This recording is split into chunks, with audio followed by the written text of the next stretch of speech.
To a casual observer, Radical Entertainment's legacy is somewhat deceptive. On the surface, they're a developer whose catalog is mostly a handful of licensed CSI titles, winter sports games, and ports of shovelware on Nintendo's early consoles. It would be easy to dismiss them as a developer with no real meat, or any desire to expand beyond mid-tier B games on the PS2, destined to gather dust on the racks of used game stores. But looking a little deeper, uncovers a Radical that's more than this. A studio that's developed some of the greatest licensed titles of all time, using iconic brands and unexpected hits to craft impressive open worlds across 2 generations. They're a studio forgotten under the giants of the industry and their niche, with a catalog full of abandonware. But now it's time to finally give them the credit they deserve.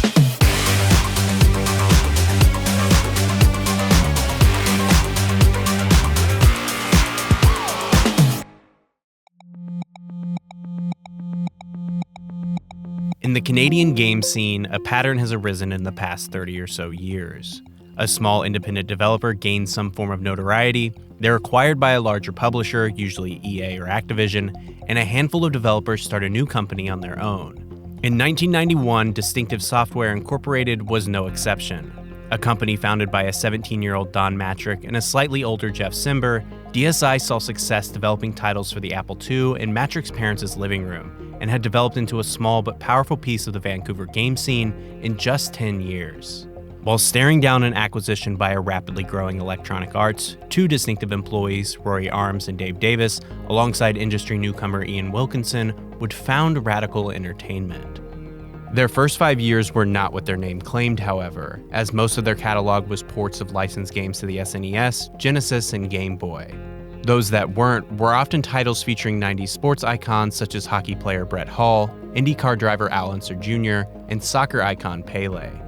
The niche that they had carved out early on was a product of the rapidly growing licensed game bubble more than anything, and while many of these games weren't successful or oftentimes even remembered, it gave Radical a comfortable part of the industry to survive in. However, things were less stable on the business side, as the original 2 distinctive founders, Davis and Arms, would leave Radical in 1994 and 1998 respectively. As a result, industry newcomer Ian Wilkinson would become the president of the company, and Radical would finally enter into a sort of golden age, starting with The Simpsons' Road Rage. Road Rage is a game perhaps mostly overshadowed by the lawsuit that surrounded it. Nearly 2 years after its release, Fox Interactive, Radical, and a handful of others were dragged into court over the game's similarity to Sega's Crazy Taxi. While the suit would be settled before going to trial for an unknown agreement, it's hard to not understand where they were coming from. Sega had a patent on the Crazy Taxi style, down to the arrow placement and illuminated target, and Road Rage is frankly an obvious ripoff. But what Road Rage isn't is bad, however, which is more than what could be said about the other 2 Simpsons titles released in 2001. While Road Rage isn't necessarily a step up in quality from the other titles Radical had done before, their obvious love for the franchise and their commitment to going just barely beyond their influences makes it a fun, frantic take on an established idea, with enough unlockables and a thick enough Simpsons colored coat of paint to make it maybe the taxi game that just so happens to be crazy I'll return to the most. Coming back to it with the benefit of hindsight, however, it's obvious that this is more of a proof of concept than a complete idea. When redeveloping their engine for a sequel, Radical Entertainment instead decided to revamp the idea into something more closely aligned with open-world trends of the time. As a result, Radical Entertainment would release The Simpsons Hit and Run in September 2003, a game much more of a spiritual successor than a direct sequel to Road Rage. But it wasn't always that way. Largely motivated by the legal headache of Road Rage, Radical Entertainment reevaluated their work on a potential sequel fairly late in development, with whole sections of the world for Road Rage 2 bailed out, and less time than needed to add more. Their largest addition to differentiate it from Crazy Taxi, however, was the addition of on-foot gameplay. With worlds already scaled for the vehicles rather than for running around, and basically no on-foot enemies beyond the cameras, it's hard to describe them as anything other than tacked on. Each character controls exactly the same, and the platforming is sketchy at best. But it makes for a unique opportunity to show off just how big of fans of The Simpsons Radical was, and releasing just at the end of the show's stellar golden age, Hit and Run is chock full of references and callbacks to the show's most iconic moments, aided largely by that on-foot exploration. It's a game whose bouncy driving and wacky story is everything a Simpsons fan could want, immersing players into Springfield in a way that no other game had before or ever will since, while also being one of the great pretenders to the Grand Theft Auto throne, distilling its best pieces into a game that's simple enough to pick up, but unique enough to stand on its own, moving away from the wide range of Grand Theft Auto clones into something that was distinctly radical. For me personally, Hit and Run was a sort of intro course to what I was just starting to catch in reruns after school, an interactive reminder of how huge of a franchise The Simpsons was. Despite its humble beginning, it's a game that's created something that often tops the best licensed game lists alongside the likes of GoldenEye, and more than proving that The Simpsons could do games that weren't just for fans, but were also just good games. Despite loose mentions around the internet, it's a huge surprise that a sequel wasn't worked on more seriously, potentially taking it that one step further beyond road rage and fixing its already relatively minor problems. Fox, however, off the back of Hit and Run's success, would instead move to a new long-term deal with Electronic Arts, who with their studio Visceral, then named EA Redwood Shores, would develop only one non-mobile title, The Simpsons Game, a title which, despite the relatively positive reception, wouldn't impress in the same way as either Hit and Run or Road Rage. It's hard to overstate how huge this game was for Radical, how impressive of a title it was, and how many people cherish it to this day. But what's more impressive is how Radical did it in the same year they developed a tie-in to the 2003 Hulk film directed by Ang Lee. Released only a couple of months before Hit and Run, in comparison it's a much smaller scale game, more of a continuation of their linear character action beat-em-up style of their 2000 game Jackie Chan's Stuntmaster. But working together, these two games did two really important things for Radical Entertainment. Firstly, it got them involved with Vivendi Universal, who published both of these games and would move to acquire them in 2005 under their Sierra Online division. Vivendi Games, recently having dropped the Universal, also owned Blizzard parent company Davidson & Associates. Secondly, Hit and Run and Hulk 2003 laid the groundwork for their largest game yet, Hulk Ultimate Destruction.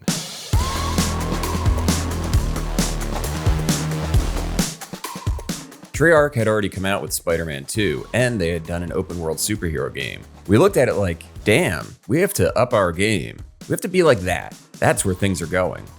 After the success of their Hulk game, and after looking at the precedent set by Treyarch in their own Hit and Run, the team behind Ultimate Destruction had open world on the brain, creating a game whose main goal was to provide action, quote, on the Richter scale. Ultimate Destruction is a loud, over-the-top successor to Spider-Man 2. Being one of the first it'll make you feel like insert superhero here that actually lives up to that platitude. Hulk doesn't control in a way that feels precise, but instead of being frustrating, it feels more in line with what being that character would actually feel like. And with a health system that rewards pushing forward, and a police heat system that's fun without being overwhelming, Ultimate Destruction deserves a place among not only the best superhero tie-in games, but also one of the best open worlds of that generation. As a result, Radical earned a place alongside studios like Pandemic, in a genre that was rapidly shifting away from being just Grand Theft Auto clones. Ultimate Destruction proved that Radical's successes weren't just a fluke, and that the shovelware that they released between these tentpoles allowed them to develop large titles every few years. They were done seemingly efficiently, and never innovating into new genres, but living comfortably within the expectations of what was established, and refining them into something that only they could make. It feels like a lesson from their Road Rage days done in a less legally challenging way. Because of this, when Universal was looking for a developer for their Scarface game based on the 1983 film that had inspired Grand Theft Auto Vice City, Radical Entertainment seemed like a perfect fit. The team there, however, believed that there was very little they could add to a masterclass of a film, opting to create a sort of what-if sequel for it rather than a straight adaptation. The game instead follows Tony Montana after the events of the film. This does sacrifice a lot of the tragic themes of criminal excess, but it turns Tony Montana into what he's always been, a cool guy on a poster hanging in a dorm room, which honestly makes Scarface The World Is Yours an incredibly fun game, one that is mostly about reviving the Montana Empire and reclaiming your lost power, turf, and a new currency in the game, balls. It's dominated by its incredible business management functions, creating a fascinating risk versus reward challenge of money laundering, drug dealing, and drug trafficking to gradually regain influence. A lot of titles feature building and managing your criminal empire, but very few feel this tactile, with its skill-based dialogue checks and property management. In a long line of games based on old gangster films, this one is very likely one of the best. And that's not just because Al Pacino chose to lend his likeness to this game over EA Redwood's Godfather the same year. And while it isn't his voice instead being impersonated by the hand-picked stellar Andre Sogliuzzo, the cast alone for Scarface is nothing short of impressive, offering a wide range of celebrity cameos such as Lemmy from Motorhead and Bam Margera. Bunch of goons been trying to muscle in on my profits, and I've been tipped off that they're coming to shoot the place up any second. It does, however, have some of the oddest writing I've encountered, with incredibly dry, painfully hilarious, profanity-laden line readings. What's all over your face, pal? Your wife's pussy. And having a dedicated taunt button certainly doesn't help. You know what capitalism is? Getting fucked. But that taunt feels like a through line, as in combat it's used to regenerate your rage meter, which when full, allows you to regenerate health. It's not unlike how Ultimate Destruction handled its regeneration, with less steps since the Hulk is always in a rage. Scarface is Radical's strong eye for open-world license games, worn down to a perfect point, making the mission-based structure largely an afterthought, and focusing on making a long, satisfying game loop in a fun, gorgeous 80s Miami. However, it was also the end of an era for Radical, as Scarface would be the last licensed title they'd ever release.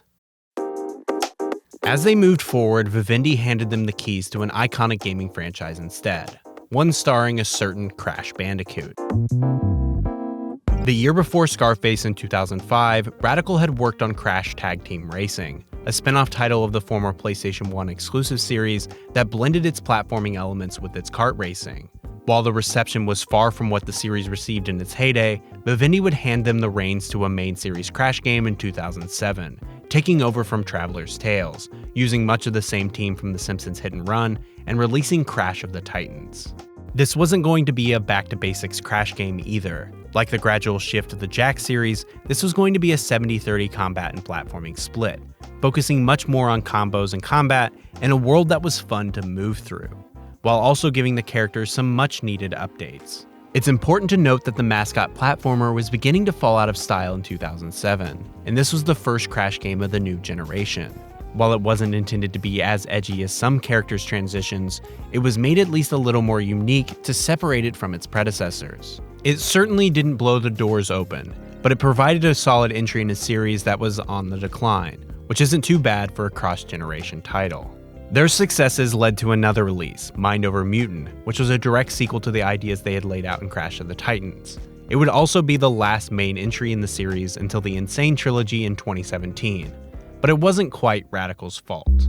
In 2008, a few months before the release of Mind Over Mutant, Radical's parent company Vivendi Games would merge with Activision, creating one of the largest game publishers in the market, Activision Blizzard. Vivendi SA, the parent company of Vivendi Games, would still remain the primary overseer of their operation, but it quickly became clear that their priorities had shifted based on how much press material focuses on Vivendi Interactive's work with Blizzard and their immensely profitable World of Warcraft MMO. In the midst of all of this, Radical Entertainment's Scarface team had been hard at work on a sequel to The World Is Yours named Scarface Empire, this time getting Tony Montana out of Miami and into an 80s version of Las Vegas. Concept art and information regarding the game are fairly limited, but what is known is that the project was canceled in the midst of the Vivendi-Activision merger. However, in August of 2008, this reorganization that led to its cancellation would also result in the layoffs of around 100 people at Radical. The new Blizz Activision intended to, quote, realign these studios with their new goals. It was a hard shift, one that also cut Radical's projects from 2 to 4, pulling the plug on Scarface 2, and likely a new Crash game, and keeping Prototype, which was announced a year prior, and what's likely another similar game featuring a certain arachnid-based wall crawler. Prototype would release in 2009, marking their first released original IP in nearly 7 years. Initially, Prototype feels like it's missing something. Before this, Radical's games have had a certain vibrant quality to them, with the yellow and the green of The Simpsons and the Hulk, and the vibrant Hawaiian shirts of Tony Montana. But Alex Mercer is every shade of a grayscale rainbow. He lacks the presence of Radical's previous heroes. However, this choice was intentional, letting the developers craft an experience that allowed, but not required, a more subtle way of play. Rather than giants of comics and cartoons, Prototype was instead inspired by the body horror and social stealth of John Carpenter's The Thing. And that's felt throughout. Alex Mercer is kind of a gross body horror goblin, consuming victims or violently dismembering them in a disease-ridden New York City. And while he's certainly all power fantasy, further expanding the ultimate destruction style combat into shooting, flying, and driving, there's still an element that feels much more sinister. He's more of a Venom than a Spider-Man, and on the surface, with its bloody gameplay and conspiracy-ridden plot, Radical seems to have matured. But digging deeper into its oversized Wolverine claws and shapeshifting into old ladies that can run up the MetLife building, it's clear that while Radical has new owners and a new IP, they're still doing what they do best, and most importantly, what they clearly love doing. There's still that charming clunkiness as they try new things. Gun combat always looks a tiny bit unpolished. There are so many objects to grab at any given time, it's unlikely that you'll actually grab the one you want when you're being attacked. And Mercer's hood has basically no physics. But Prototype isn't a jack-of-all-trades, master-of-none situation. It's one of the purest interpretations of a sandbox, with the imagination of a fourth grader at recess who's seen a little too much Cronenberg. And that was enough to impress critics, even despite releasing 2 weeks after the very similar Infamous. Despite that, the sequel wasn't the next game Radical was working on.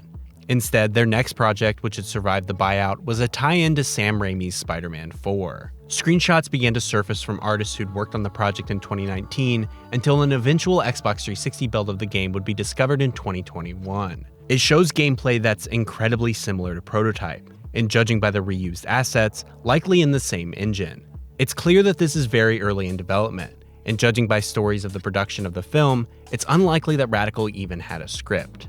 But it's hard to think of a better fit. Treyarch, who had developed the original Spider-Man tie-ins in 2008's Web of Shadows, had begun their shift into a constant stream of Call of Duty games. Radical had more than proved a worthy successor, who took the lessons of those games to heart and was able to make licensed games unique in their own way. It feels like a truly missed opportunity that it was never completed. The lessons from Prototype, combined with a more colorful world, gives the potential for another great licensed game in their catalog. But it's also clear that this was a time when the studio was shrinking. Previous titles cycled back and forth between teams.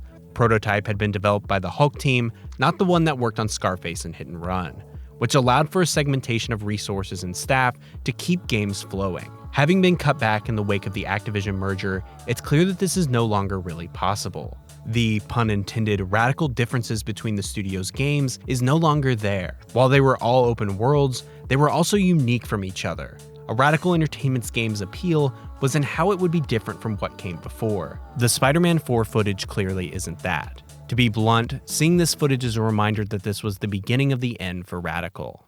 After the cancellation of the Spider-Man project and its eventual handoff to Shattered Dimensions and Edge of Time developer Beanox for the first Amazing tie-in game, Radical would shift their focus to Prototype 2, taking some of their ideas from the Web Slinger and adapting it to their own IP. Taking place in the aftermath of the first game, Prototype 2 puts the player in control of James Heller, a military hero who's out for revenge against the first game's protagonist, Alex Mercer, for the death of his family. With a similar set of powers but smaller worlds and a more defined antagonist, Prototype 2 might not necessarily be the better game, but it is one that feels much more deliberately designed. The world isn't trying to make a massive New York City as a playground, instead giving the player a series of green, yellow, and red zones for independent jungle gyms. Perhaps as a result of this, the slight streamlining of controls, or the more precise gameplay required for its Spider-Man roots, the second Prototype has the more subtle parts of its gameplay more refined. Combat has lost some of its awkwardness, stealth feels more viable, and objectives aren't always just punch something until it explodes. But rather than outdoing or replacing its predecessor, Prototype 2 more feels like two interpretations of what Radical could do. To put it simply, I can't feasibly see someone playing Ultimate Destruction and Prototype 1 back-to-back and not feeling a little burnout by the similar gameplay. But despite their strong similarities, Prototype 1 and 2 are different enough to prevent that same feeling. All of its pieces contribute to a Radical that feels like they've grown up for better or worse, while more firmly establishing not only as the developer of great licensed games, but also one that can develop their own IPs.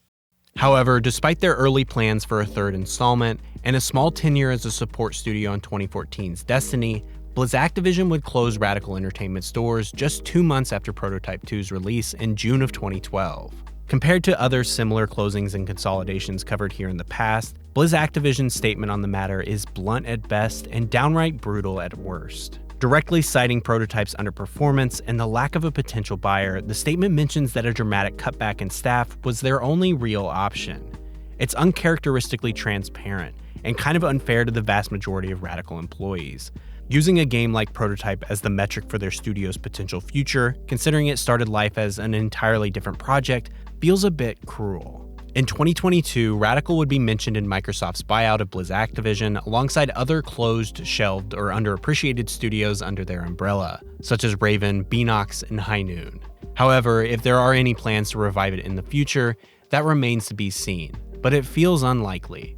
Vancouver had lost one of its great developers, and with no clear successor in sight, it felt like the end of an era for the Canadian game scene. Radical's legacy is deceptive. While they were a key part of the Canadian game scene for 20 years, they managed to survive long enough to buck a trend they helped create. Beyond Black Box Studios in 1998 and Hothead Games in 2008, there was no mass exodus out of Radical when they closed down. Who was left scattered into the wind, more often than not ending up at the multitude of studios in Montreal that had appeared over the years.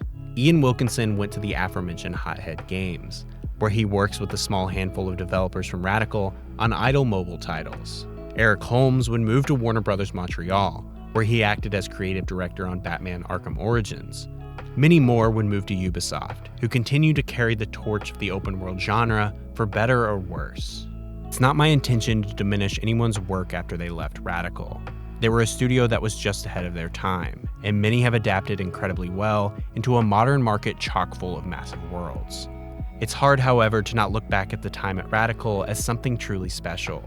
A unique time in gaming where a small studio can make titles that stood alongside giants like Rockstar and can still be remembered and appreciated long after they're easy to play.